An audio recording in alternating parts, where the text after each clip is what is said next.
Good afternoon, everyone, and thank you so much to our members, to our travel and service industry partners for joining us today. And this is a webinar that's also part of the AAA Smart Depart series. So today we are with the best in the hospitality industry. We're with our AAA 4 and 5 Diamond properties to discuss how these hotels and restaurants are preparing for service in the midst of this global pandemic. My name is Diana Aimundi Gugliotta, and I am the Senior Manager of Public Affairs here at AAA Northeast.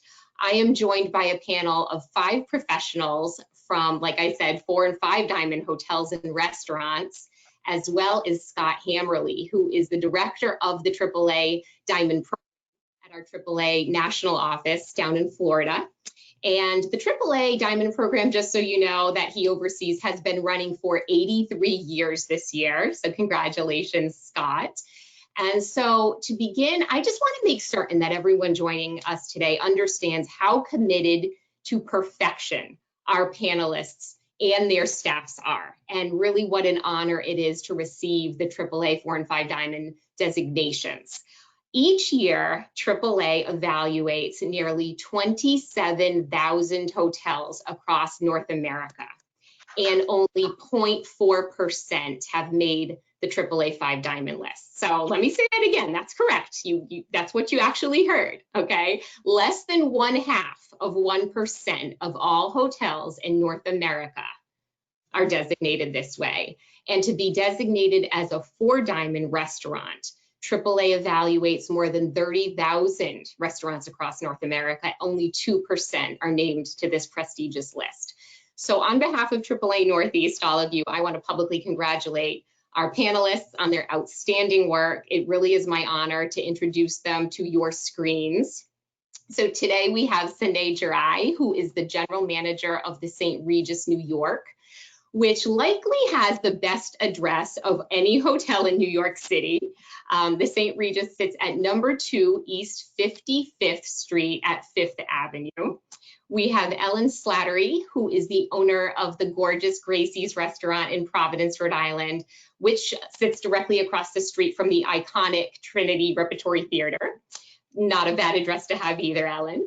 And Marc Wilhelm, who is the Managing Director of Wheatley, which is a sanctuary nestled in the Berkshire Mountains in Lenox, Massachusetts.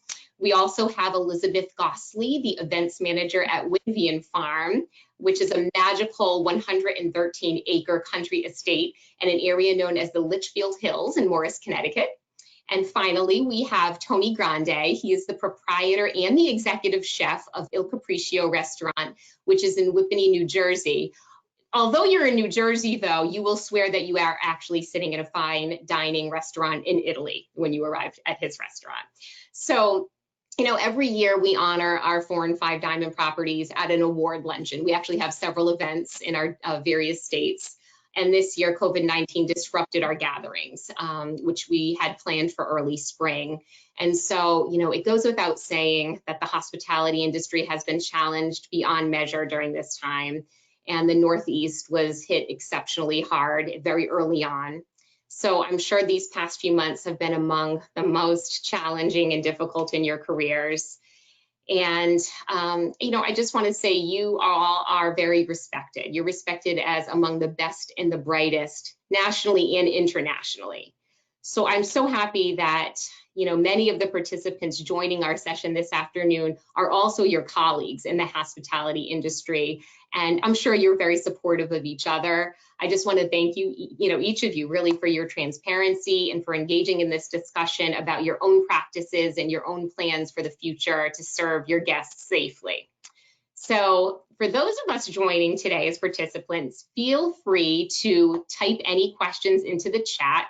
We will take some questions from our panelists or after our panelists have spoken and after Scott gives his presentation.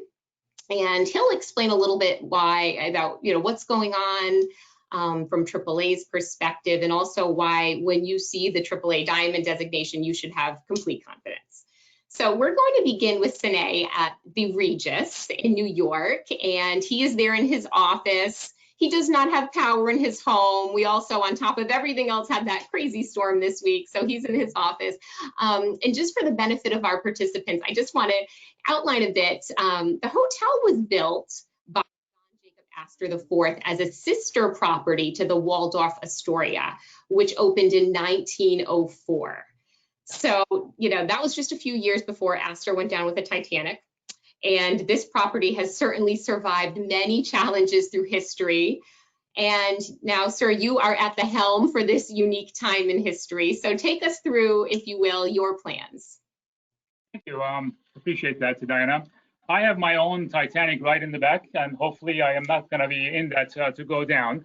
So we do have a pretty exquisite plan, I would say, to see how we can actually do the reopening. And I say that because we've been on the sidelines for quite some time. As you mentioned, we got hit the hardest probably, especially on the luxury end of it in the city. We closed our doors at the end of March, and we were optimistic that we would be able to open maybe in August. That got shifted into September, and now we're looking into probably mid-October. There hasn't been much market activity and almost no pickup, as you can imagine, under the circumstances. I think in today's count, we have about 35 states roughly on the self-quarantine list, which obviously hinders anybody's intentions to come into the city. And I'm sure they are put in for a proper reason, but certainly not the incentives that we're kind of looking to invite people back into to New York. So when we reopen, whether it happens in October or some other date, you know, we have a very core group of directors that we obviously work on a weekly basis. And usually you work out plans just for over the course of a short period, and you finalize it and you execute it. Whereas in this case, we found ourselves in a situation that is so fluid that it keeps basically inventing itself almost on a weekly basis. Whatever we put aside last week, we come back this week and realize that maybe we didn't necessarily factor certain things, and then we keep revising it. I think that's maybe the beauty of it, because it certainly keeps updated on a very regular basis. So when we eventually reopen, I think it's safe to say that the safety and the availability of all the measures to our staff as well as to our guests will be very much clear. I think in the old days, we always kind of try to do the cleaning activities behind the scenes or maybe after hours. But I feel like today's customer will probably want to see a little bit in terms of what that is like in the hotel. So we're going to try to obviously do that more visibly so that that comfort level can build up.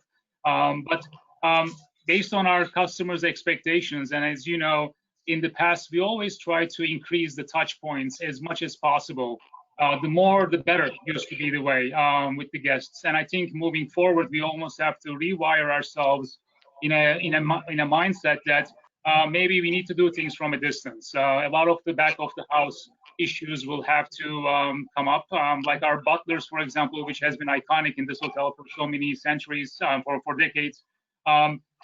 They used to be within the guest rooms at all times for various things. They are technically our floor concierges, but that needs to be done maybe now in a mobile way and not so much face-to-face. I think there's going to be a lot of emphasis for our pre-arrival guest communication, especially with our butlers and concierge, to try to really understand what some of the touch points are, to understand the purposes of the trip, so we can accommodate it as much as possible.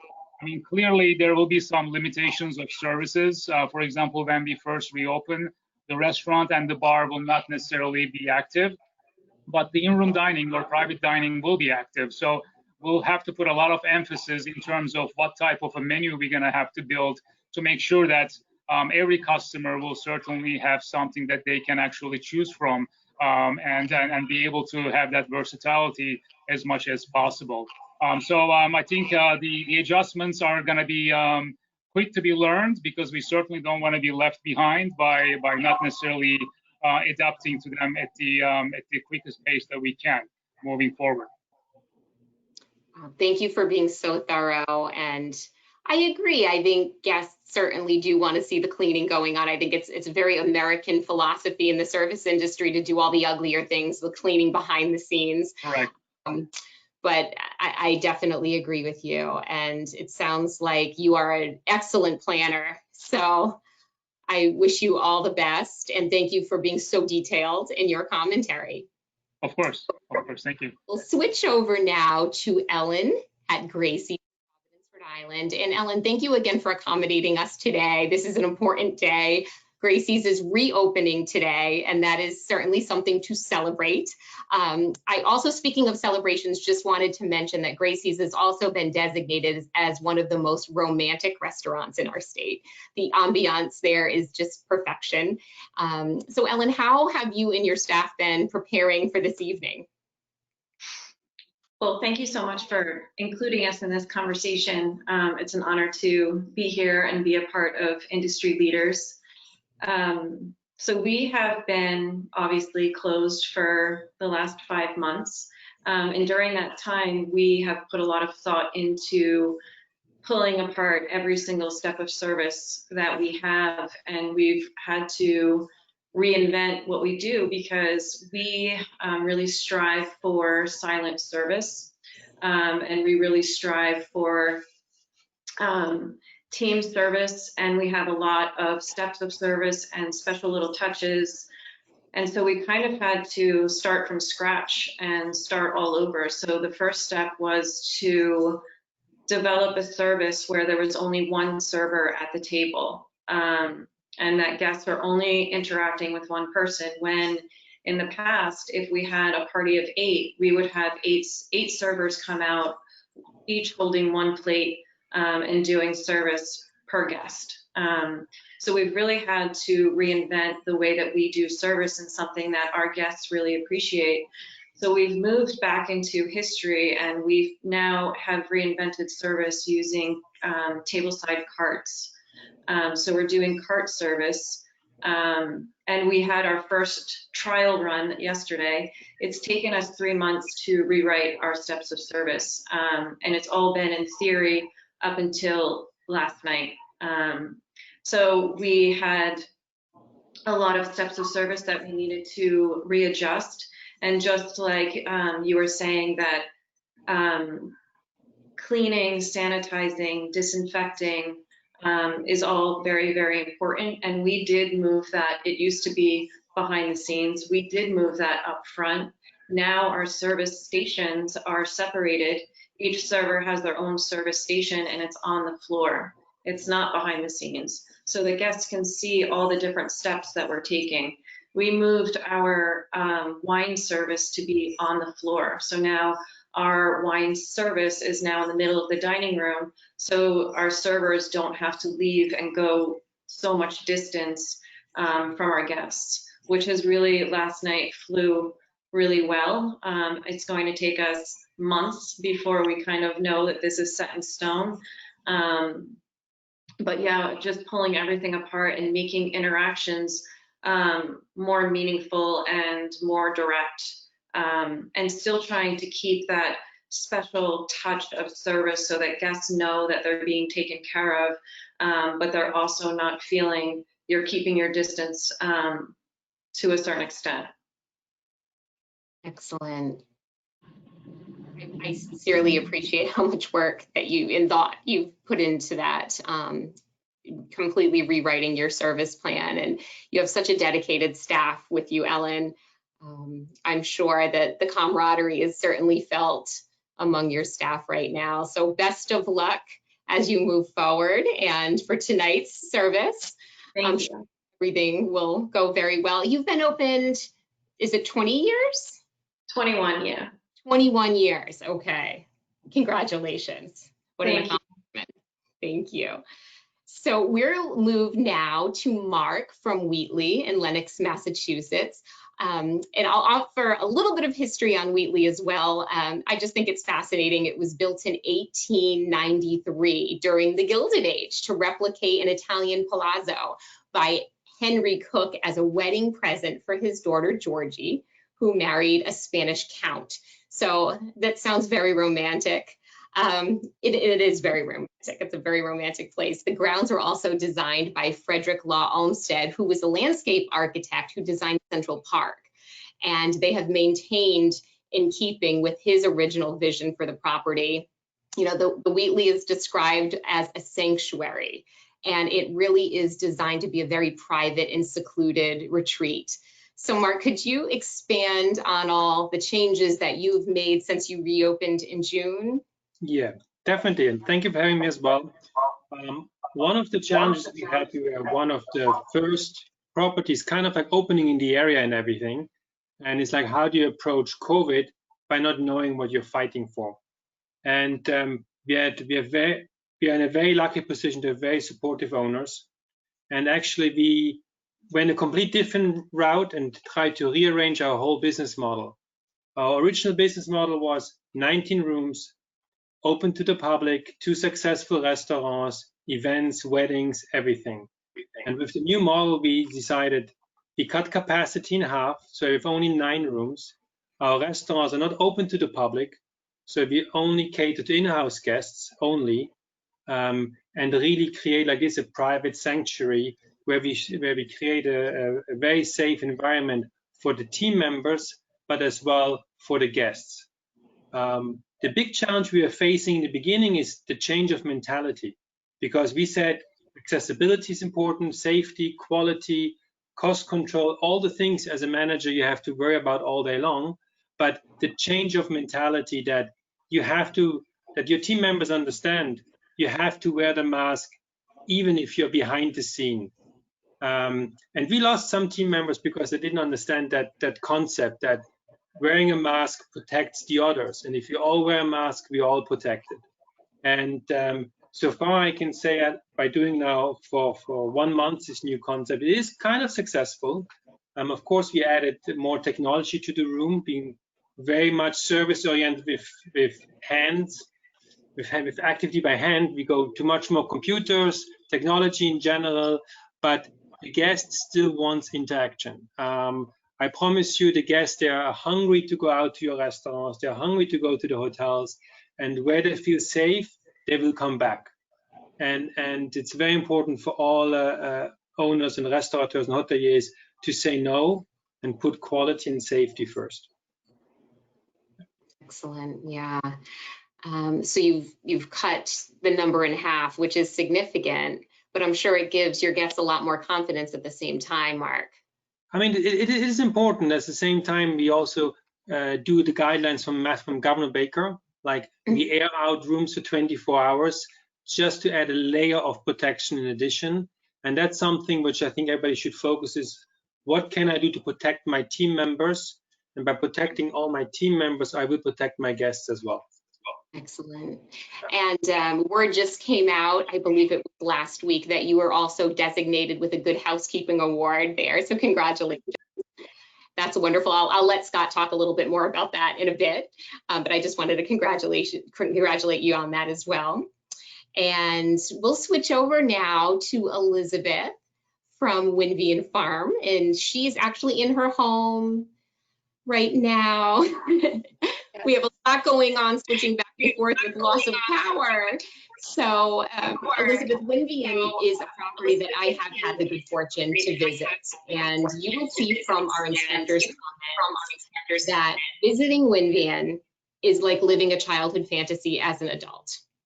And there are themed cottages on the property that are certainly a dream come true, and definitely lend themselves to social distancing as well. So I'll let you talk about that a little bit more, Elizabeth.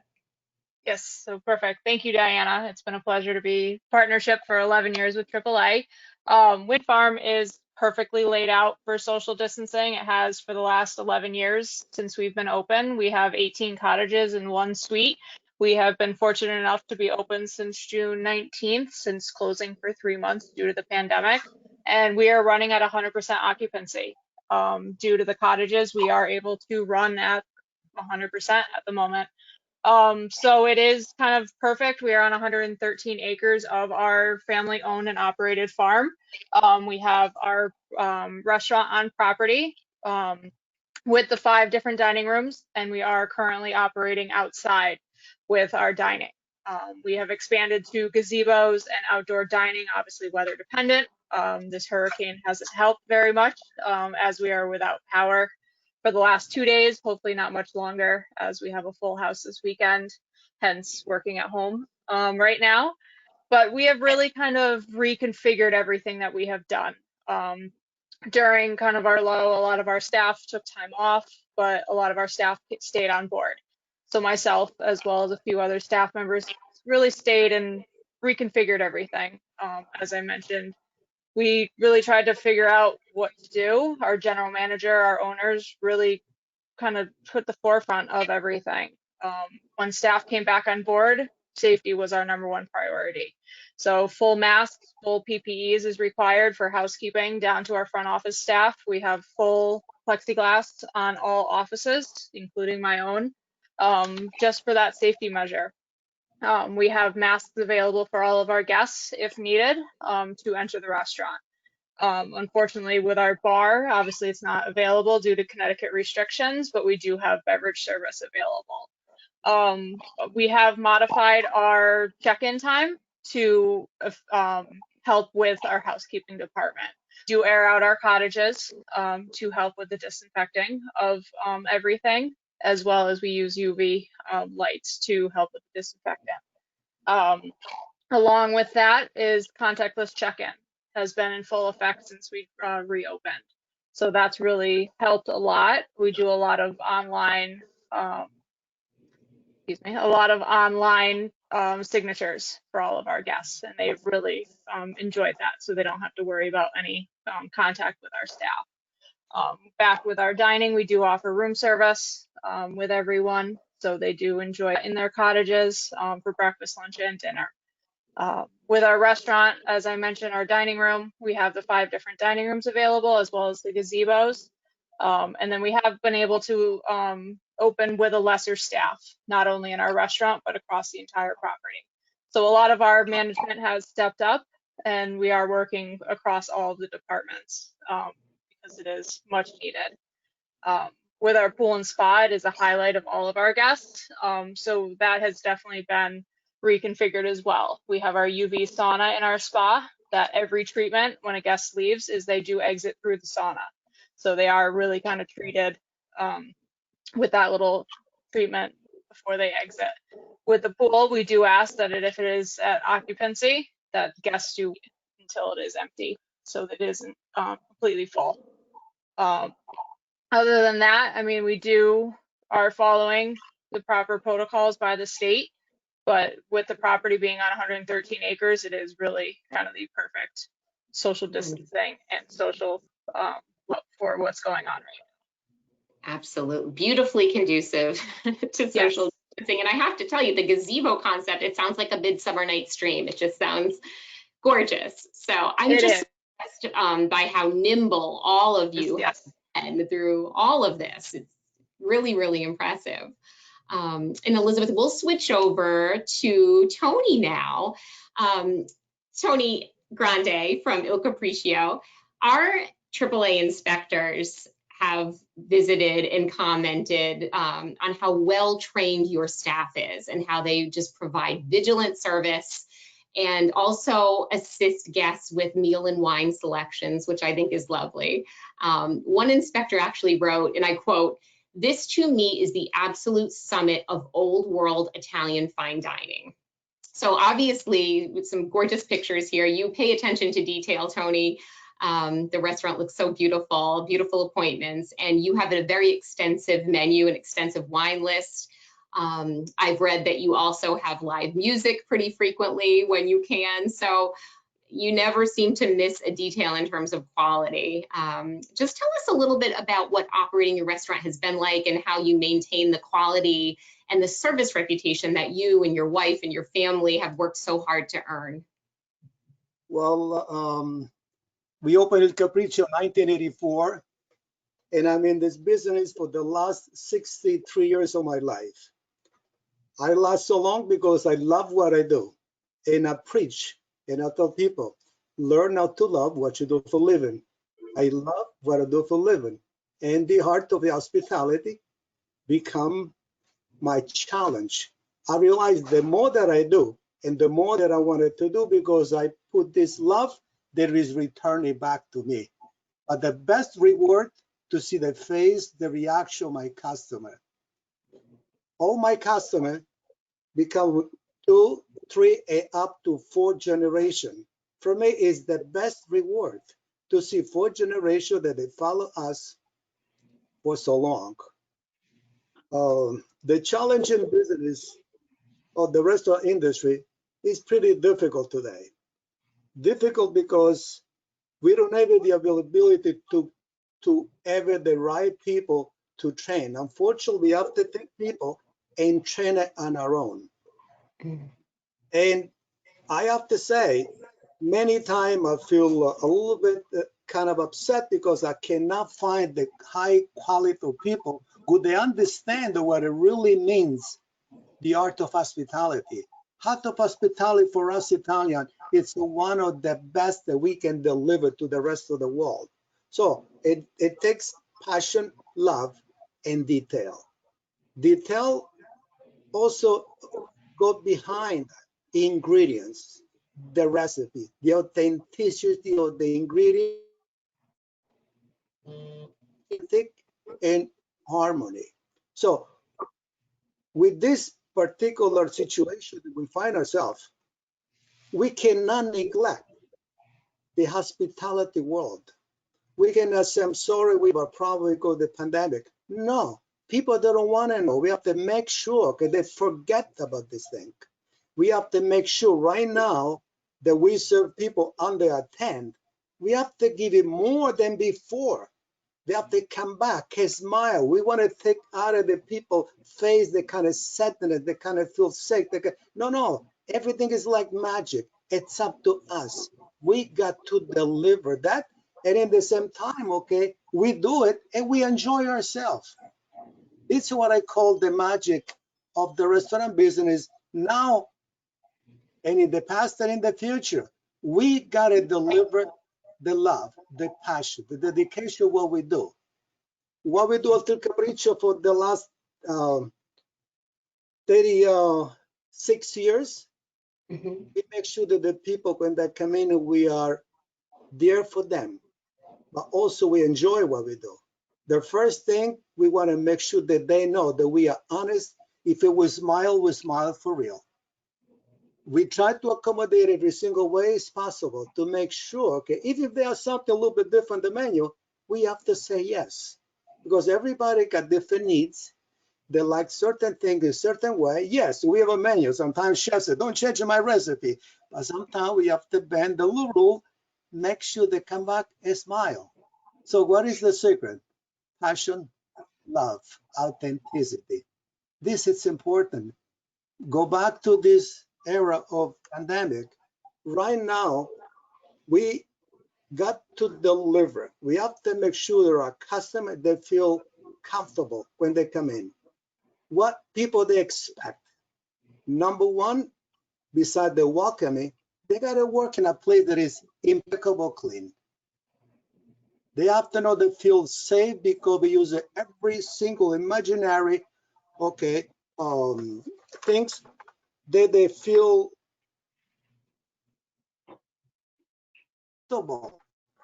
We train our staff more than ever to make sure safety is extremely important. Mask, glove, distance, sanitizer, all kinds of different things, including the front door. Every 10 minutes, we have to sanitize. The bathroom, we have to make sure they go there. We make sure everything is clear. And when we go to the table, we go with a smile. The smile that we bring back to our life, to our customer life, what we really need. We have to just be part of who they are. It's who we are. That's what is my enjoyment. But still, I feel that we in the restaurant industry, we got to be a little tough to make sure everybody, our staff, and sometimes even our customer, they don't want to wear the mask. We have to be kind enough, gentle enough, not to offend anybody. If in case they don't have no mask, we'll give the mask. And many times when they come in, they don't have a mask, we bring it to attention that the mask is important because it's part of our safety. And of course, courtesy, it's always welcome, anytime, any place in the world. Absolutely. And I have to say, Tony, I imagine visiting your restaurant like visiting your home. You know, you show that love, that passion for what you do. In growing up, you can probably tell from my two last names actually now. I'm Mundi Gugliotta. I have a lot of Italian influence in my life. And the one thing that's difficult is not to hug people, right? Not to greet people and customers, like you said, you've known for 4 generations now, not to, you know, embrace them. That's one of the hardest things. And you say, you know, greet everyone with a smile. You can still tell even behind a mask when someone's smiling at you. But I love what you said about just kind of stepping up the service, stepping up the game, and continuing that love for your customers, for your guests. That's my second home. Yes, keep doing what you're doing. And I'm sure there's a lot of people in your area that miss you and miss your family quite a bit right now and can't wait to get back to you. So yes, thank because you. we unfortunately cannot take more reservation because we are very limited. We sit Right. 180 people, but right now we have a courtyard. If it's rain, we cannot use it. We got the tent, we can accommodate only 50 people. Out of this, we have, you know, so many people that we know, they become friends. And we have to say, I'm sorry, but forgive us. We cannot take care of you right now. I hope that Right. this will be over as soon as possible so you can come anytime. But more than this, there is nothing we can do, unfortunately. Right. So patience from everyone, patience from guests. We all have to be patient with one another right now. Scott, I'm going to ask you to explain a little bit what's going on behind the scenes at AAA right now. Our inspectors have returned to the field for what you call advocacy conversations. Could you start by just explaining a little bit about this effort and what we're learning from our restaurateurs and our hotels? Absolutely. But first, can I just say that, you know, when you're on a group or with a group like this just exemplifies everything that the Diamond program is about. The passion, the uniqueness, and just the different styles and approaches that you see. Sharing this information with our travelers and our members is exactly what the program's about. So it's just an honor to be here with all of you and get to hear these stories.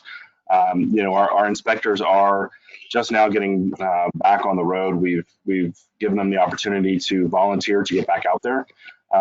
But as you hear with everybody, you know, struggling to figure out new ways to provide service, that's going on obviously everywhere. And we just didn't feel that it was an appropriate time to show up and try to inspect. At the end of the day, the program is about trying to share what's this experience about, what are you going to get, and what should you expect when you get there. And that wouldn't be a fair representation of what the ongoing experience would be. So we didn't want to add an extra level of stress or concern when all the focus should be on the safety of your staffs, the safety of you know, the guests that are coming there. What we are doing, though, as you mentioned with the advocacy piece, is our inspectors are going and just simply talking, finding out what's happening. What are people experiencing? And it's kind of interesting what we're hearing. You know, if we can go to the next slide, I'll actually talk and show you what we're hearing from some, you know, people as we go out there. You know, was that there was concern, or what are we going to try to do, right? Are you really here just to talk to us, right? And nobody wants to take a risk on their piece. So we sent out this to a lot of our partners. It just simply says, you know, we want this to be a conversation to help understand what's going on there. When the time is right, we will resume our inspections unannounced. So as for now, whatever designations that people have, they will continue on, right? That's where they will continue to have until we can get back out and inspect. So on the next slide, it actually shows where we are talking to people. And you can see this, it's maybe a little bit hard to see on some of the smaller numbers, but you know, we asked people, would you be comfortable right now with an inspection? Interestingly, 2/3 of the people are saying they could do it right now. I think there's a little bit of that we can do it attitude, just give us a problem, we'll solve it in the hospitality industry that's showing up there. You know, because we are seeing some concerns from people that staffing levels are just not where they typically are for a lot of places across the country. And that's a big sign that it's probably not the right time to start inspecting and expecting that people are going to provide the same service, even as you've heard here today, that the difficulties and just the high touch pieces that you would normally get with those elite service experiences just aren't going to be there in the same way. You can see also at the bottom there where, we've only gotten to a couple of 5 diamonds. There's, again, it's very location specific because we're not asking our inspectors to go anywhere where they have to fly. It's really just drive distance to their homes, get out there and talk to as many people as you can. On the next slide, this kind of shows you where we are. The bottom one's by state, and we're doing over 200, 300 advocacy visits a week that we're out there and hearing. Interestingly, in many cases, we've been the first contact from the industry, even from some of the brands where there hasn't been anybody to visit. Stress levels are up there, right? And so you can hear the amount of work and effort that is going into, these 5 stories about how do we adapt, how do we change, how do we handle this, and at the same time, you have GMs that host some of these hotels where they are working the front desk. They are then turning around and cleaning rooms. If there is breakfast, they're the ones setting that up, and we're seeing that across the industry. And then when you add the difficulty with what you're hearing today of trying to provide a world-class service at the same time that you're dealing with those things, it's just amazing to see what people are pulling off. And we do want that attention though to be on that and not on worrying about us and when we're gonna show up. So I do think when the time is right, we'll obviously be getting back out there. There's no good answer as to when that might happen. Right, I think we're going to have to play it by ear. As I think everybody's doing. The one thing that we are promoting a lot, though, is our Best of Housekeeping badge that many of our hotels have earned over the last couple of years. And we believe that when you have an organization or an operation that has focused on cleanliness and providing a certain level of cleanliness when it wasn't considered the most important thing, right? It was just the way they did business. That those are groups that are going to continue to provide that level of service, that level of cleanliness as you move forward. And then as we get back into the inspections world, we will be updating those. We're probably going to be updating some of our, not the standards themselves, but looking for pieces that are going to be sustainable with this, right? There are things that we're doing today to adapt, and there's things that are going to change the way that we travel for the future, right? And so those are the things that we're going to be looking and saying, what are things that we should be watching for? How can we strengthen and improve our inspections process to help travelers have that information going forward? That's excellent. Thank you, Scott. One of the things that, I want to mention and just get out there is the power of social media. And we're living in a world of Yelp, right? Where those types of apps certainly do have an impact on the service industry. And customer satisfaction looks different to different types of guests. The AAA inspectors use consistent guidelines. So everyone is measured with the same instrument. And I know, Scott, that we are talking about making some small changes down the road to the inspection process. Can you expound on that just a bit? Absolutely. Mm-hmm. Yeah, I believe that is really the big difference between when you look at any of the other competitors in the marketplace. There's a big difference between hearing 10,000 people's opinions on something versus having somebody that has a consistent set level of guidelines to tell you, here's what you can expect from the quality of service, amenities, whatever else it might be. They're really two very different things that we're sharing. And that's part of the reason that we're trying to be so careful and not just change the deep set guidelines where you can look across time and say, this place has been Diamond designated for years, right? And there's a consistency in that. Or when new hotels or restaurants open and that you're truly seeing a comparison to their peers and what quality you're going to get. So if we just change constantly the underlying mechanisms that we use to score those, right, and to give those designations, it loses that consistency and the ability to know what am I going to get. It's also unfair, I think, to the operators when they're trying to meet these guidelines and standards, and you're changing them constantly.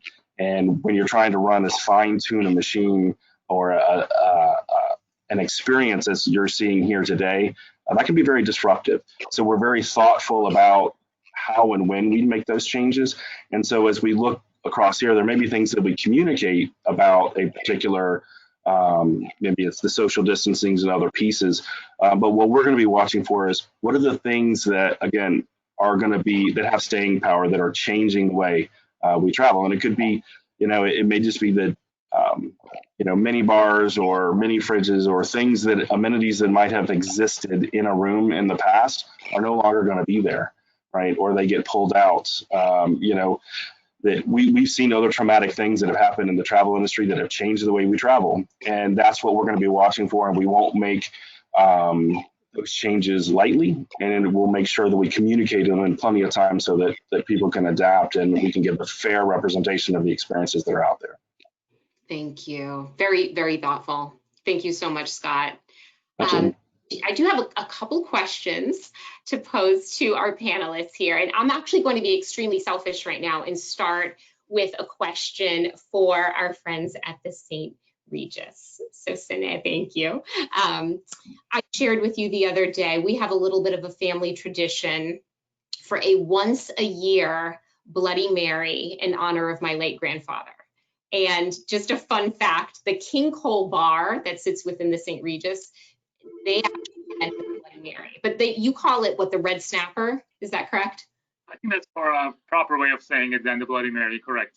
Okay, yeah. So I'm sorry that, yes, I apologize for calling it that because that was not the invention. Same ingredients, but yes. So we know that the CDC guidelines for bar service have changed, I'm sure, within all your properties and when you're reopening. What are the plans? I'm sure the King Cole bar is so popular. It's just an institution in New York City. Will people be able to order cocktails up to their rooms, or how are you planning for that?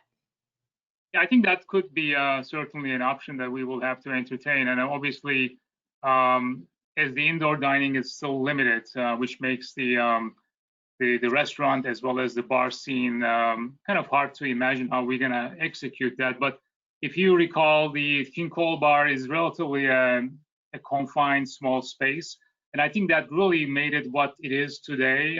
People actually like that elbow to elbow, really that space intimacy within the guidelines. And obviously that nice mural that you see from Maxwell Parish as you walk into the room, as small and cavey as it may feel, that Maxwell Parish's bright mural really just enlightens the room.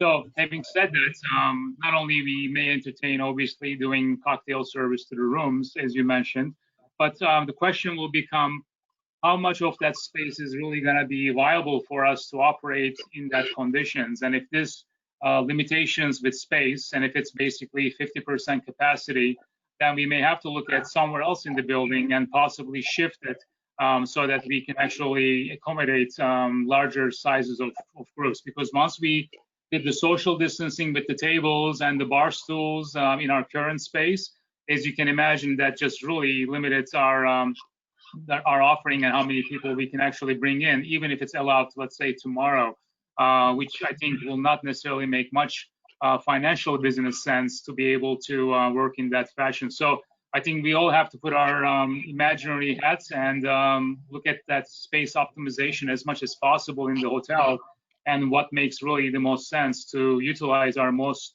iconic assets, just like the King Cole bar. Right, almost a nice space just for a chef's table, just in there until things are a little bit more open again. But thank you for your creativity and for considering all these things. That's wonderful.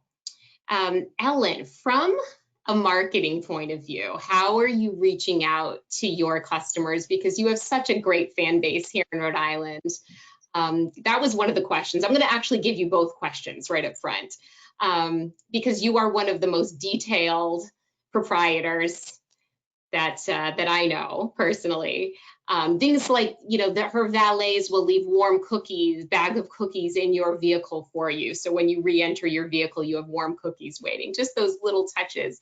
So how are you able to work around those little touches, and how are you letting your fan base know that you are reopened? During COVID, we have a list of VIPs. We had started a GoFundMe for our team, and we had 300 people donate to the team. We had a campaign running, and so one of the things that we did for our guests is we did a home delivery of a box of French macaroons, and we just left them on their doorstep with like a handwritten thank you note. But during this time, it has been a little tricky to find ways that we can connect with our guests in that touching, heartfelt way. And we've just tried to stay connected. We do a newsletter every other week, so we've tried to stay connected that way.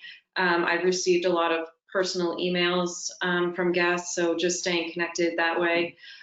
We do handwritten cards, thank you cards all the time. We've been doing that since day one. We right now are not having valet service, so something that guests really love that we do is chocolate chip cookies in their car when they're leaving. So that's something that we are still trying to reinvent, and we'll get there. But we have our French macaroons also that guests look forward to. So we are still doing that. So we are doing little touches throughout service. That's beautiful. And I promise you, I did not ask Ellen that question in advance of this webinar. That's absolutely so sweet that you would do that for your guests. And that's exactly what we're talking about here. This is 4 and 5 diamond service. I did get a question for Marc about Wheatley that, people are wondering, because some are more comfortable than others. It's all very personal choice right now whether or not to get on a plane. But there in the Berkshires, he's so nicely nestled between New York and Boston. I did get a question asking, is it true that guests can fly in by private plane? It is true. I think anywhere to all properties can go by private plane.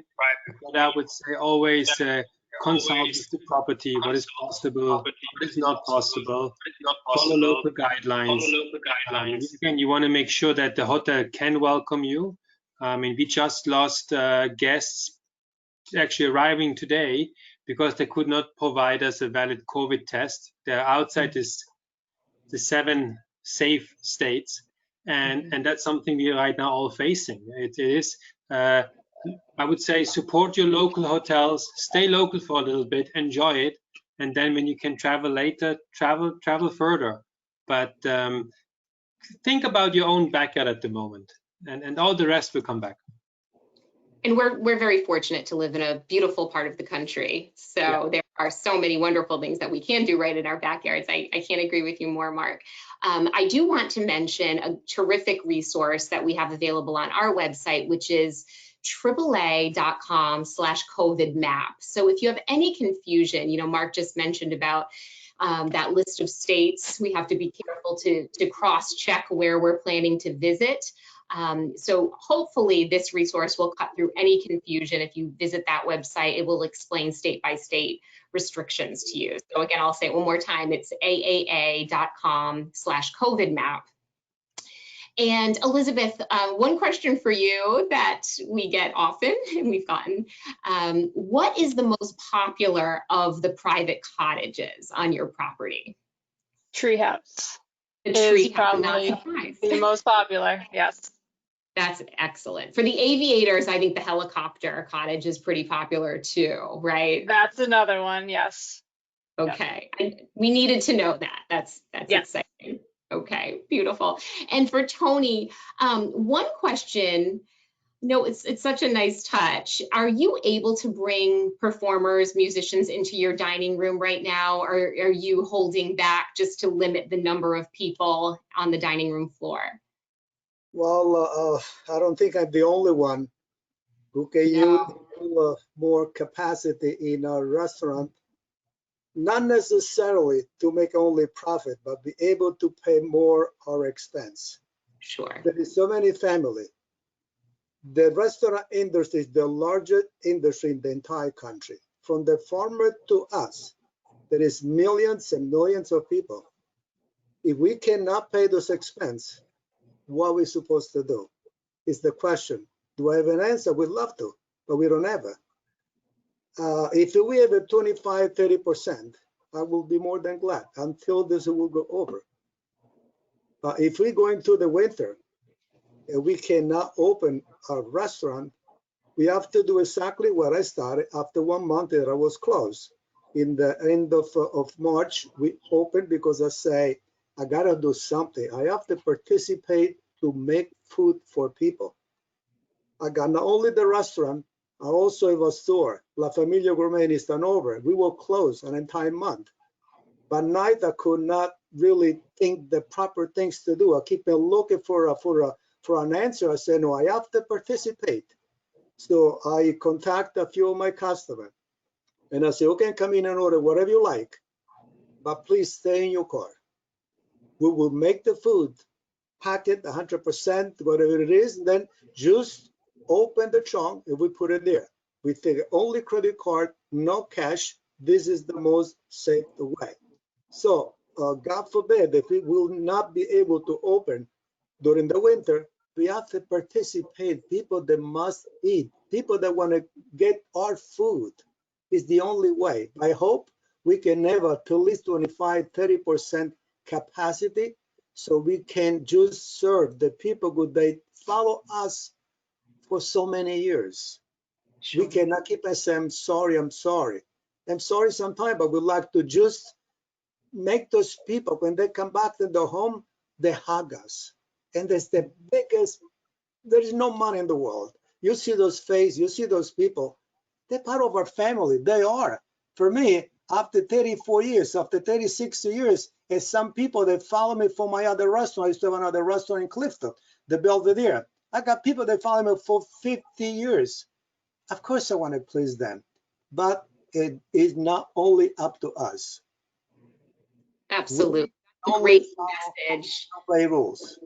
That's a great message for our audience to close with too, is please support your local restaurants. Please support your local hotels, and you are family to many, many people. So thank you. Keep up the great work. And I know some wonderful chefs right here in my own family. You can only eat your own food so long before you get really sick of it, right? So thank you all so much. And now you all have seen Scott's face here, our director of the AAA National Diamond Program.